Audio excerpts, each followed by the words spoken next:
Series of reforms किए गए और देश में सेना में जो रिफॉर्म्स हुए हैं, जो आजादी के बाद पहली बार हुए हैं। चीफ ऑफ डिफेंस स्टाफ की नियुक्ति, ये विचार कोई नया नहीं था, दुनिया में प्रयोग भी चलते हैं, भारत में निर्णय नहीं होते थे। हमने, ये बहुत बड़ा रिफॉर्म था, हमने किया और बहुत ही, मैं हमारी तीनों सेनाओं का अभिनंदन करता हूं कि इस व्यवस्था को उन्होंने दिल से सहयोग किया है, दिल से स्वीकार किया है।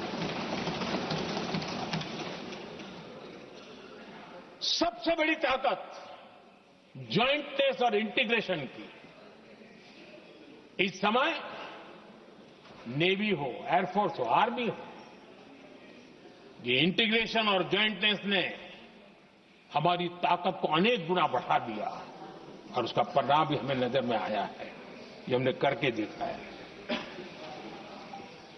सरकार की जो डिफेंस प्रोडक्शन की कंपनियां थी, उसमें हमने रिफॉर्म किए।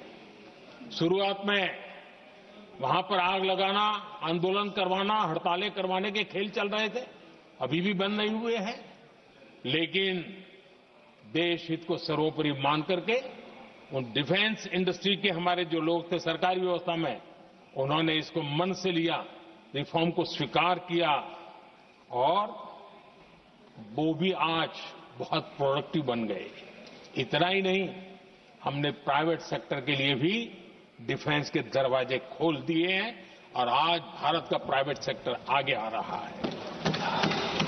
आज स्टार्टअप्स डिफेंस के क्षेत्र में हमारे 27-30 साल के नौजवान, टीयर 2, टीयर 3 सिटी के नौजवान, कई कुछ जगह तो बेटियां स्टार्टअप का नेतृत्व कर रही है। डिफेंस के सेक्टर में सैकड़ों की तादाद में आज स्टार्टअप काम कर रहे हैं।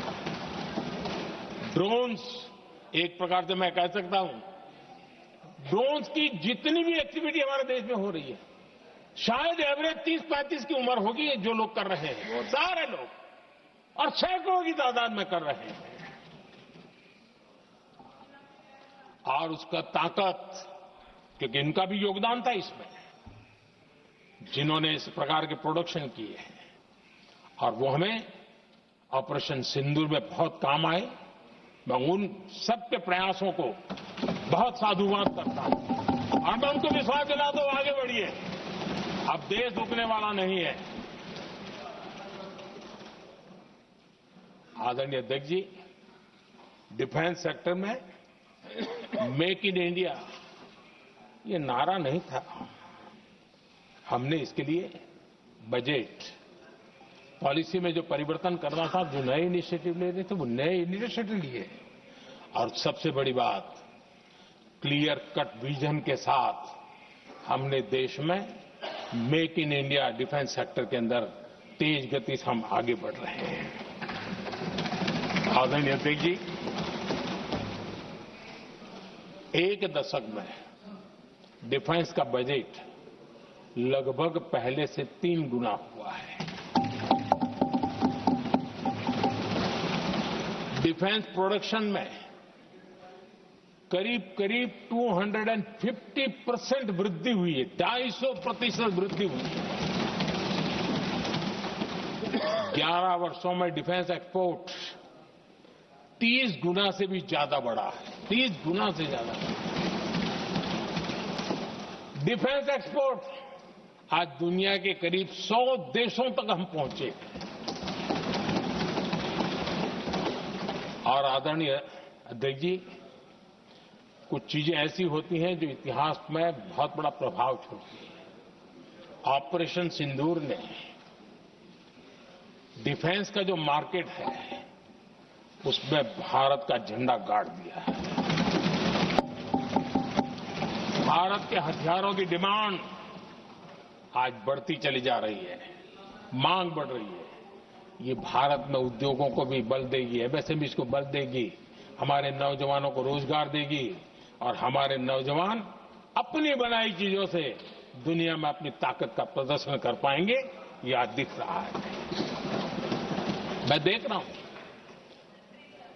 डिफेंस के क्षेत्र में जो आत्मनिर्भर भारत की दिशा में हम जो कदम उठा रहे हैं, मैं हैरान हूं। कुछ लोगों को आज भी तकलीफ हो रही है, जैसे उनका खजाना लूट गया। ये कौन सी मानसिकता है? देश को ऐसे लोगों को पहचानना होगा। आदरणीय अध्यक्ष जी, मैं स्पष्ट करना चाहता हूं, डिफेंस में भारत का आत्मनिर्भर होना ये आज की शस्त्रों की स्पर्धा में के काल में विश्व शांति के लिए भी जरूरी है।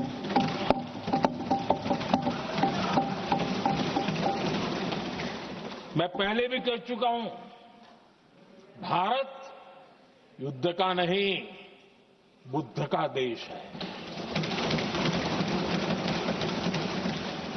हम समृद्धि, शांति चाहते हैं, लेकिन हम ये कभी न भूले कि समृद्धि का और शांति का रास्ता शक्ति से ही गुजरता है।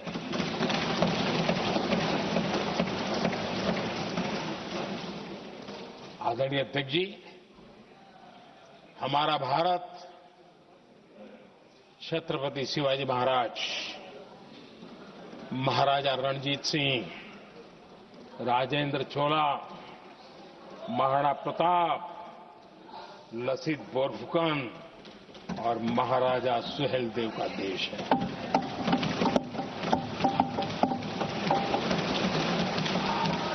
आदरणीय अध्यक्ष जी, हम विकास और शांति के लिए सामरिक सामर्थ्य पर भी फोकस करते हैं। आदरणीय अध्यक्ष जी,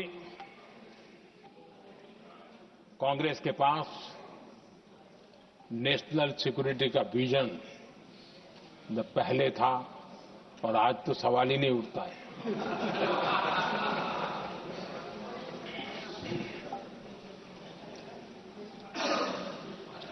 कांग्रेस ने हमेशा नेशनल सिक्योरिटी पर समझौता किया। आज जो लोग पूछ रहे हैं पीओके को वापस क्यों नहीं लिया, वैसे ये सवाल मुझे ही पूछ सकते हैं और किसको पूछ सकते हैं।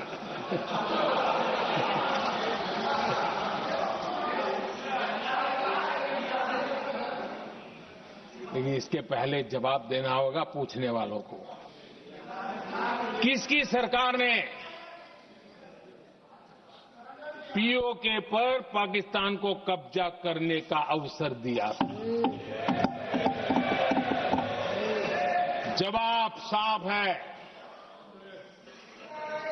जवाब साफ है। जब भी मैं नेहरू जी की चर्चा करता हूं तो कांग्रेस और उसका पूरा इकोसिस्टम बिलबिला जाता है। पता नहीं क्या है।